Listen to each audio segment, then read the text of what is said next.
أعوذ بالله من الشيطان الرجيم. بسم الله الرحمن الرحيم. الحمد لله والصلاة والسلام على رسول الله صلى الله عليه وسلم وعلى آله وصحبه وسلم تسليما كثيرا ثم أما بعد. أمتنا مجفق واشتوى الله إبنغاني من إنبت سبا بدير يومبك صلى الله عليه وسلم. أبرغان أبتيبوا mbani nizam musomo gwa tajwid al-Qur'an al-Karim natera nga tuli ku topic yo kuwangala mu Qur'an, ebika by'okuwangaala ebiri mu Qur'ani ey'ekitiibwa. Omuntu yenna asoma Qur'ani ng'agitereeza ateekeddwa okwetegereza okuwangaala kwawangaza mu Qur'ani kuwangaala ki era tukuwangaala kyenkana ki kigero ki, ebyo byonna omusomi wa Qur'ani omutuufu ateekeddwa okubeera nga abitegeera bulungi era nga abikolerako. Olwaleero biiznillahi tabaraka taala tugenda kulaba ku maddu al-badal. Maddu al-badal tuteekeyo nnyo ebirowoozo ku maddu eno insha allahu tabaraka wa taala. Nga maddu al-badal egwa mu miteeko wano mu kitabo sheekhe yagisengeka ng'agiteeka mu miteeko gy'okuwangaaza okujja olw'ensonga ya Hamza. Kuba twagamba okuwangaaza okwa maddu al-faru'iyya, okuwangaaza okw'amatabi kujja kuleetebwa ensonga bbiri. Ensonga esooka Hamza, ensonga ey'okubiri sukun. Kati tukyali ku bika by'okuwangaaza okwo okuleetebwa ensonga ya Hamza. Twalaba maddu al-munfasil, maddu al-muttasil, ne tulaba ne maddu as-silatu al-kubra, nga kwonna okuwangaaza okwo kuleetebwa ki Hamza. Nabwe kityo okuwangaala kuno okwa maddu al-badal Sheikh nakyo yakuteeka nga kwe kuwangaala okwokuna okugwa mu kategori eri ereetebwa Hamza. Newankubadde abamanyi abamu ate okuwangaala kuno maddu al-badal bakuteeka eri ku kika ekisooka ekya maddu al-asli kubanga kuwanvuyizibwa harakati bbiri mu nsoma ya Imaamu Hafs. Nabwe kityo ne bakuteeka eri, so oba okusiŋŋaanya eri mu bitabo bya tajwidi ebimu togamba nti ate wano bakola batya. Byonna bisobola okuba nga bituufu. Tayib. Maddu al-badal kyeki? Huwa an yataqaddama al-hamzu ala harfi al-maddi, kwe kujja kwa Hamza nga mu maaso gaayo waliyo ennyukuta ewangaala. Buli Hamza lwejja obutafaanaganako maddu al-jaiz munfasil ne maddu al-muttasil, nti maddu al-muttasil oba maddu wajibu maddu jaiz al-munfasil twagamba okwanvya kujja mu maaso gaako nga waliyo Hamza. Ate maddu al-badal opposite, kiri opposite, kiri aks. Oba ntegereka kuwanvya kwegamba Hamza yesooka okuwanvya ne kubeere mu maaso gaki ga Hamza. Oba tukategedde bulungi nti maddu jaiz munfasil ne maddu wajibu al-muttasil idha jaa okuwanvya kuzze mu maaso nga waliyo ki Hamza. Qul ya ayyuha okuwanvya kuzze nga mu maaso waliyo ki Hamza. Wabula ate al-badal, maddu al-badal adama okuwanvya oba Hamza yesooka okuwanvya ne kukola ki ne kuddako. Nabwe kityo ekibutibwa maddu al-badal huwa an yataqaddama al-hamzu, kwe kujja kwa Hamza ala harfi al-maddi nga maaso gaako maaso ga Hamza eyo waliyo ennyukuta ewangaala. Oba oyinza okugamba kullu hamzin mamdudu. Maddu al-badal yeriwa mu bufunzo osobola okugamba nti kullu hamzin, ye Hamza yonna mamdudu ewangaala gituwangaaza, ebeerako ennyukuta ewangaala. Hamza yonna ng'eriko ennyukuta ewangaala ebeera ki maddu al-badal. Ekyokulabirako adama, udhu, imana. Sababu tasmiya, lwaki maddu eyo etuumibwa maddu al-badal? Lwaki bagituuma maddu al-badal? Ye badali mu kusooka mu kutegeera kitegeeza ki? Badal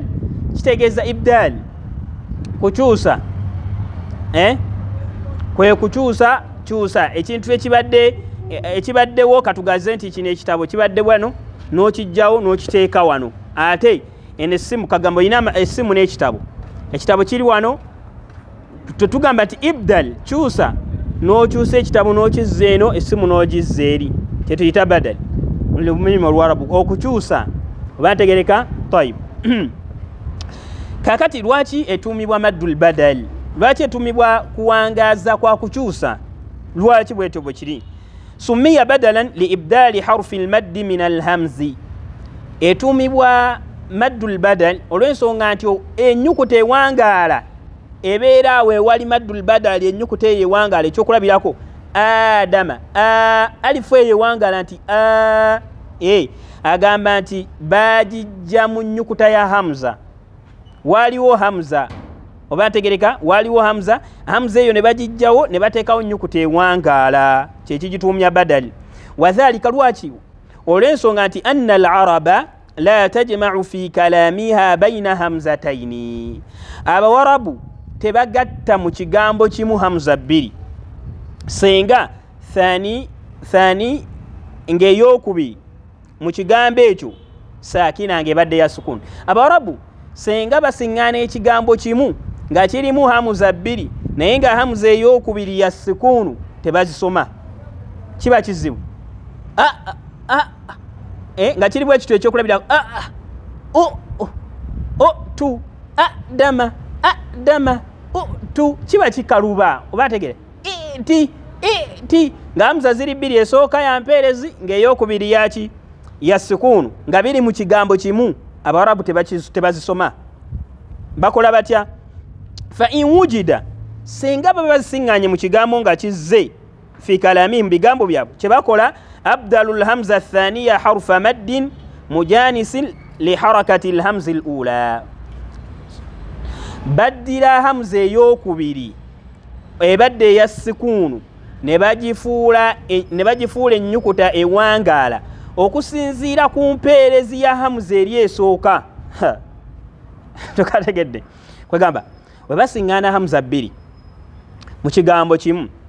hamuza esooka nga ya mpeerezi hamuza eyokubiri nga ya sikuunu tebakisoma kiba kizitowa ku lulimi tu dama olya kikaluba kyebakola ki baddira hamuza eno eya sikuunu ne bagifuulamu ennyukuta ewangala n'agamba adama etu adama udhu kyali udhu olya udhu imana kyali imana kiba kikaluba oba okisoma ne baddira hamuza eno eyokubiri eya sikuuni ne bagifuulamu ennyukuta ewangala naye bagifuulamu ennyukuta ewangala kuba ennyukuta eziwangala ziri ssatu si bwe kiri bagifuula ennyukuta ewangala eitha alifu oba waawu oba yaau okusinziira ku mpeerezi ya hamuza eri esooka ekyokulabirako hamuza esooka senga ebeera ya fatiha kitegeeza hamuza eyokubiri eno tugenda gikyusaamu tugifuula ennyukuta ya alifu kuba fatiha etambula naki na alifu oba tegerekisa netuga adama senga ennyukuta esooka ebeera hamuza esooka ebeera ya kasira kitegeeza nti hamuza eno eyokubiri gye tukyusa tugenda gikyusaamu tugifuula ennyukuta yaki ya yaau tugambe imana nabwe kityo ne dhamma kyekimu senga hamuza esooka ebeera ya dhamma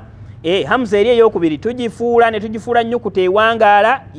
ne tugifuula waawu ne tugamba tya udhu oba ntegereka kati okufuula okwo kwe tufudde ebadde ennyukuta eya hamuza ne tugifuula ennyukuta ewangaala kyekigituumya maddu lbadal tukategedde wekava ekyekitumya ki maddu albadal tayib ekyokulabirako mu bigambo nga utuuni tulabye ekizampo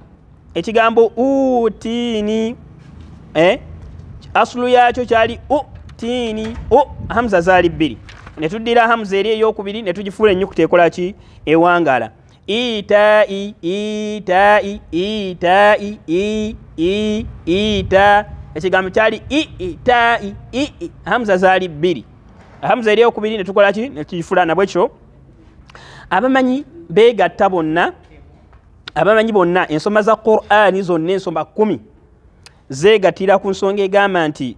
lijamii lqurra fihi lqasru bimiqdaari harakataini mu maddu eyo maddu lbadal ensoma zonna eza qur'ani 10 entuufu eziri mutawatir bonna abasomi mu maddu badal basoma harakati bbiri ekigero kya harakati bbiri twalaba harakati kyeki misomo gyaffe egyakulembera tayib ekigero kya harakati bbiri okuleka oli akakulu nnyo okuleka wazada warushun min tariqi al-azraqi imamu warush yani ya imamu uthman bun sa'id abi sa'id al-misri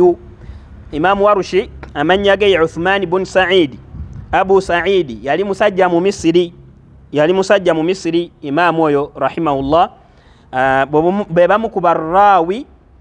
abasoma Qur'ani ku baqurra 10 betumanyi obulungi ensoma ya Imaamu Hafsi tujiwulira ensoma ya Imaamu Warushi tujiwulira nnyo. Imaamu Warushi tugambye amanya ge Uthman bin Sa'id Abu Sa'id al-Misri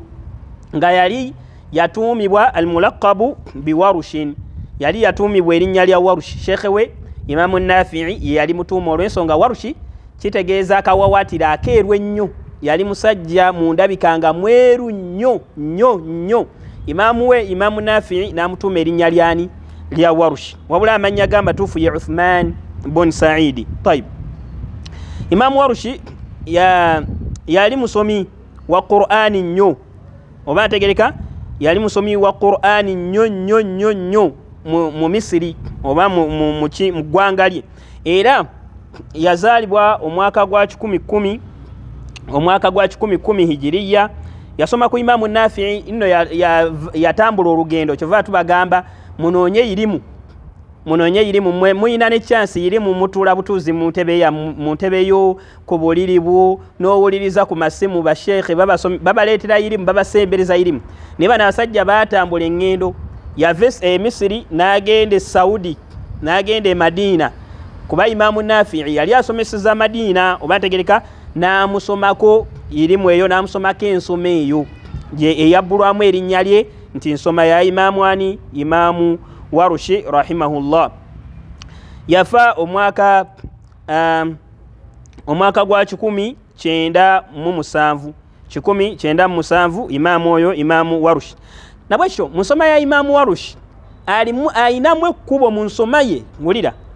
mu riwaaya ya Imaamu Warushi mu nsoma ye mulimu ekkubo lye tukkirizibwa okuwanvya mu maddul badali ne tusussa harakati bbiri, ng'ekkubo eryo bayita tariqu al-azraq lyo tukkirizibwa okuwanvya harakati eziyita mu meka mu bbiri, ne tugamba tya imana adama, either harakati nnya oba mukaaga, adama imana ya ayyuha alladhina amanu. Kubo lyani lya Imaamu Warushi min tariqi al-azraq, naye ayinamu turuq endala ng'ekwatagana ne baqurra bano abasigadde nga tusoma harakati bbiri mu maddu al-badal. Tulina okwegendereza nnyo nnyini ddala. Nabwekyo mu bufunze maddu al-badal tusoma harakati bbiri mu nsoma zonna okujjako ensoma ya Warushi mu kkubo lye eryokubiri erya azraq, oba ntegereka. Tayib, bwotyo bw'oba okannyonnyola. Maddu al-badal eyo abamanyi abamu bajawulamu emiteeko gya mirundi ebiri. Abamanyi abamu bayawula maddu al-badali ne bajawulamu emiteeko ebiri. Omuteeko ogusooka ye maddu al-badali al-asliyu, maddu al-badali ey'ekikola emanyikiddwa obulungi gye tuva okunnyonnyola, oba ntegereka, gye tuva okunnyonnyola okusiŋŋaana nga hamza ewanvwa oba hamza nejja nga mu maaso gaayo waliyo ennyukuta ewangaala, bagamba nti gwe muteeko ogusooka. Then ne bagamba omuteeko ogwokubiri ye maddu efaanagana badal, tebagituuma badal, bagamba al-mushabbaha bil badal, eyeefaananiriza badali yeriwa, wa huwa ma kaana harufu al-maddu fiihi asliya, kwe kubeera ng'ennyukuta ewangaala. Kano tukegendereze nnyo, omuteeko ogwokubiri ogwa maddu al-badal gwe bayita maddu oba okuwangaala okwefaananiriza badal, kwe kuliwa, kwe kubeera ng'ennyukuta ewangaala mu kigambo ekyo ewali hamza, ennyukuta ewangaala ewali hamza yali ya kikolo nga tetwakyusa nkyuse, kuba twagambye nti maddu al-badali asli tukyusakyuse, ennyukuta ziba bbiri, hamza eya sukunu ne tugikyusa ne tugifuula ennyukuta ewangaala, oba ntegereka. Naye wano mu maddu eno yo hamza ennyukuta ewangaala ebeera asliya, oba ntegereka, ebeera ya kikolo, walayisa mubdilan, teyakyusibwa bukyusibwa. Ekyokulabirako ekigambo nga jaa'u, wetuga asulu y'ekigambo jaa'u kyali ja'u oba ja'u ya aslu yakyo ja'u la kyali ja'u tekyali ja'u la okuwanvuya okuli mu ja'u kowulya kwaki kwa asliyu nabwe kityo eyo tugita maddu al mushabbaha bil badal ekyokulabirako ekirala maabe ekigambo tekyali maabe la maabe okuwanvuya okwo kwali aslu mu kigambo ekyo n'ekigambo nga ba'is tekyali ba'is obategereka taib kati okuwanvuya senga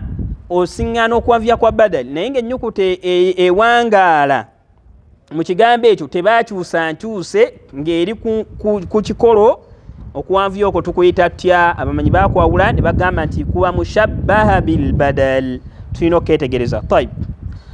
embeera mwe tusomera maddul badal halatu maddul badal embeera maddul badali mwejjira mathabata waslan wa waqfan waliwo tugisoma nga maddul badali eyo tugisoma mu kuyimirira ne mu kutandika ng'ogiyimiriddeko ogisoma ate era w'obanga oyunze era ng'ogisoma kwegamba ng'ogisoma mu mbeera zonna oba ntegereka ekyokulabirako amana rasul mu kigambo amana mugamba aman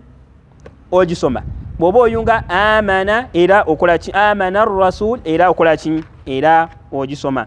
waliwo ate wejja ma thabata waslan la waqfan waliwo wejja ng'esomwa ng'oyimirira ma thabata waslan ng'ogisoma nga oyunga la waqfan ate obanga oyimirira nga togisoma oba ntegereka ekyokulabirako maabe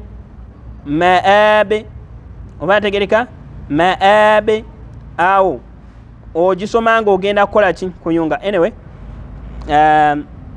wano sheekhe bino byeyaleeta birimu okwegendereza ffe wetuma tubasomesa omanyi irimu eno tugisomesa okusinziira ku levels ez'enjawulo naye kati ye yateekamu ate ebyokunnyonnyola ennyo eby'omuntu omukulu ennyo mu irimu kwegamba ebyokwetegereza ennyo kubanga ekyandibadde ekyangu kugamba nti maddul badali wonna wogisiŋŋanya okola ki ogisoma eitha ogenda kuyunga oba ogenda kuyimirira okola ki ogisoma naye kino kyagamba nti togisoma ng'ogenda kuyimirira nga mu kigambo maabe oba kigambo dham'an ekikireeta ekyo nti maddul badali ekwatagana ne maddu aridu lissukun kati ataawo nawo wawanvu mu kigambo maabe mulimu ebika by'okuwanvuya bibiri mulimu badal ne aridu lissukun kakati bannaffe ebika by'okuwanvuya bibiri bizze aridu lissukun tujja giraba insha allah misomo egiddako ebika bibiri bisisinkanye tutwala kikaaki tutwala maddul badali oba tutwala maddu aridu lissukun awo tugamba tutwala maddu aridu lissukun mu kigambo maabe we bakubuuza waliwo okuwanvuya ki maabe togamba badal ogamba otya aridu lissukun lwaki biwanvu insha allah tujja kubinnyonnyola misomo gyaffe egijja biidhnillahi tabaraka wataala taib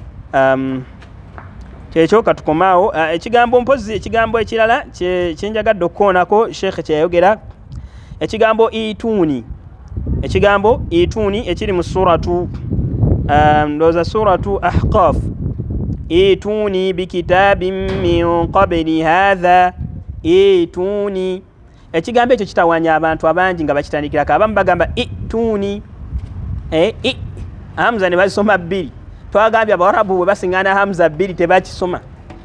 tebazisoma baddira hamza eno eyokubiri ne bagifuulamu ennyukuta ewangaala eya sukuni bagamba ituuni so tukegendereze ituuni tetukkirizibwaga ituuni ate ekirala era ekyokwegendereza mu kigambo ekyo lwaki tetugamba utuuni kubanga tulina qaida egamba enjogera egamba senga nsiŋŋaana hamzatul wasli ng'eri mu kikolwa ng'ennyukuta ey'okusatu mu kikolwa ekyo eriko dhamma hamzatul wasli ntandika nayo dhamma kati wotunulya ekigambo itu hamzatul wasli yaki ya dhamma ate lwaki ŋŋamba ituuni ate hamzatul wasli nenkiteekako kasira akantu ako nako kakulu katawanya tugamba nti aslul kalima ensibuko y'ekigambo kyali iti ensibuko ya kigambo kyali ki iti ta yali ya kasira si itu wabula olw'okujja kwa waawul jamaa mu kigambo itu tu owuli ekigambo itu tu kuliko okuwanvya eyo waawul jamaa olw'okuba taa'u eyo yagattibwako waawul jamaa ate nga waawu etambula na dhamma ekigambo ne kifuna dhamma naye ng'ensibuko yakyo kyali iti yali kasra kati faana okutandika kwa hamzatul wasli tutandika nayo nampeereza eyali aslu tukategedde natuga ituni tekabatawanya tutegedde lwaki tugamba ne tuwanvya tukola badal tukyusa ekyokubiri lwaki tutandika na kasra olw'ensonga aslu ennyukuta ey'okusatu mu kigambo ekyo yaliko kasra iti yajjako etya dhamma olw'ensonga nti taa'u baagyongerako waawu ate waawu ng'etambula na dhamma kyo okukyukakyuka kw'empeereza eri ku taa'u tekutukyusakyusa tekikyusakyusa kituufu kya aslu ekiri ku